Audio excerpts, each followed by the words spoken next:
निशान महोत्सव में क्या आया और क्या लेके आया? थोड़ा ध्यान से सुनना। राम नाम के फूल हिलाए, कृष्ण नाम की माला लाए। राम नाम के फूल हिलाए, कृष्ण नाम की।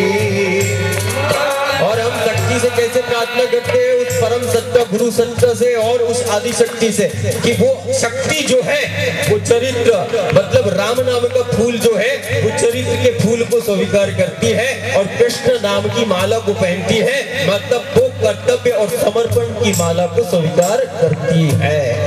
तो हम क्या लेके आए और हम उस शक्ति से क्या प्रार्थना कर रहे हैं? राम नाम के फूल हिलाए, कृष्ण नाम की माला लाए। राम नाम के फूल हिलाए, कृष्ण नाम की माला लाए। स्वीकारो है आदि शक्ति, स्वीकारो है आदि शक्ति, स्वीकारो है आदि शक्ति, स्वीकारो है आदि शक्ति। हरे राम राम राम हरे हरे, हरे कृष्ण कृष्ण कृष्ण कृष्ण हरे हरे, हरे राम राम राम हरे हरे, हरे कृष्ण क्या है इसमें? हरे शिव की ज्योति में राम का प्रकाश है, राम के प्रकाश में श्याम तेरा वास है। शिव की ज्योति में राम का प्रकाश है, राम के प्रकाश में श्याम तेरा वास है। गौर से सुनना। और इसमें क्या है? श्याम तेरा वास है, राम का प्रकाश है।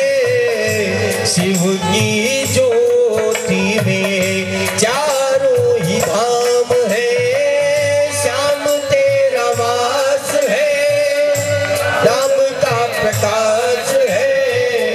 शिव की ज्योति में चारों ही धाम है।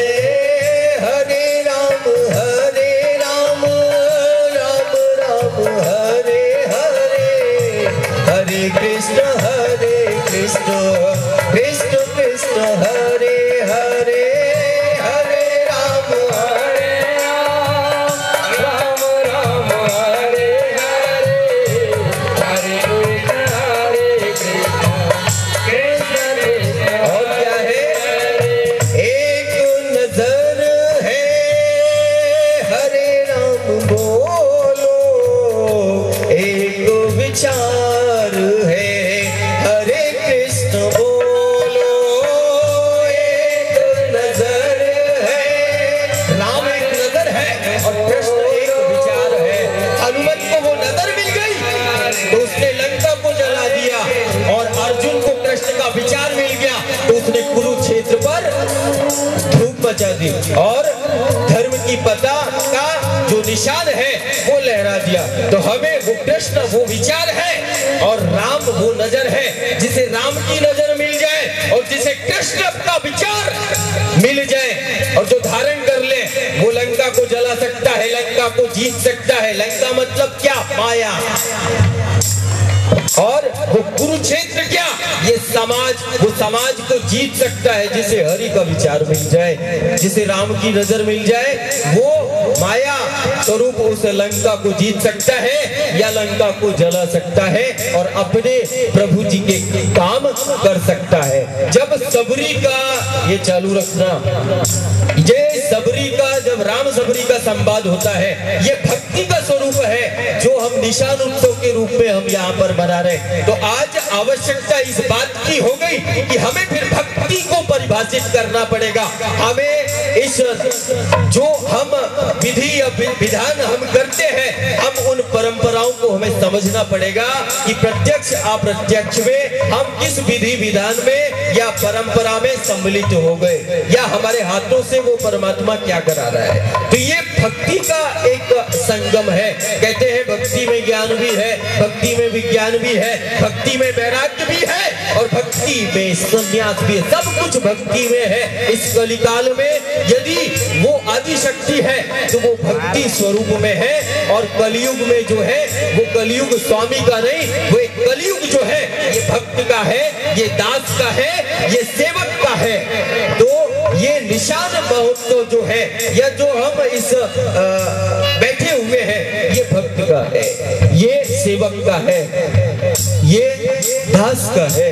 अपने स्वामी के प्रति कृतज्ञता को वो कहीं ना कहीं प्रदर्शित कर रहा है, अपनी भक्ति को कहीं ना कहीं प्रदर्शित कर रहा है। तो हमें वो याद आता है राम और सबरी का संवाद, और कहते हैं कि उसमें लिखा गया है कि भक्ति के स्वरूप को बताया गया कि भक्ति क्या है और उसमें नौदा भक्ति की व्याख्या की गई। तो कहते हैं कि हम उसमें नौदा भक्ति में ये जो पंचम धाम में जो पंचम स्वरूप की अलग जो जगह है, आदेश गुरु का, आदेश गुरु का जो हम पालन कर रहे हैं, और पंचम धाम इस समाज में उस पंचम स्वरूप की अलग जगाते हुए ये जो भी विकृतियां हैं या जो भी दोष है, उन दोष से निजात दिलाना और कामनाओं की पूर्ति इसी से हो जाती है। पंचम स्वरूप ये भक्ति का है। लेकिन पहला क्या है, जिसे सत्पुरुषों और संतों का सत्संग मिल जाए उसको भी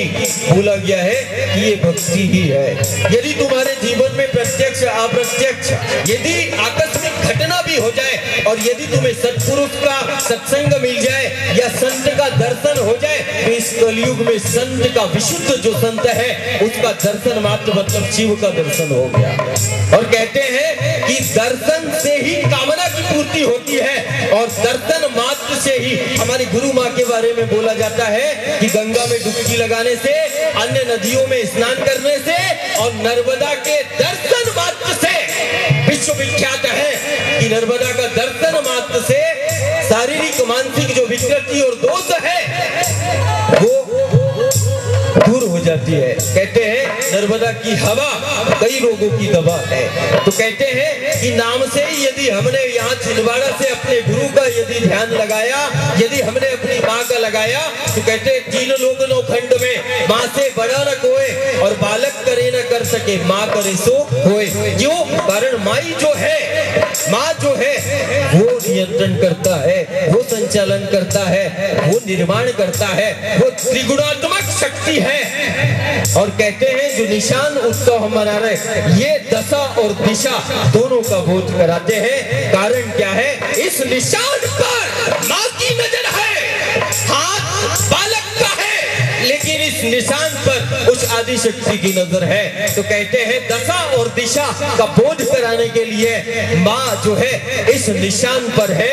हम यदि मन की स्थिरता के साथ यदि हम किसी भी रोग या दोष से पीड़ित हैं, तो इस परिक्षेत्र के पास जो भी कहते हैं उस सदगुरु का, गुरु का संत वाणी सुनता है। और वो शास्त्र भी कहता है कि यदि मन की स्थिरता के साथ राग ईर्ष्या द्वेष को छोड़कर विकारों से मुक्त होकर, और विकार भी है तो मुक्त हो जाओगे, कारण संत वाणी का श्रवण हो रहा है। तो कहते हैं कि संत का दर्शन, सत्पुरुषों का सत्संग, ये भी भक्ति है। या फिर उनका कहना कि मेरे कथा प्रसंगों में प्रेम हो जाना, या राम कथा, हरि कथा या गुरु कथा या गुरुवाणी में सुनते सुनते उस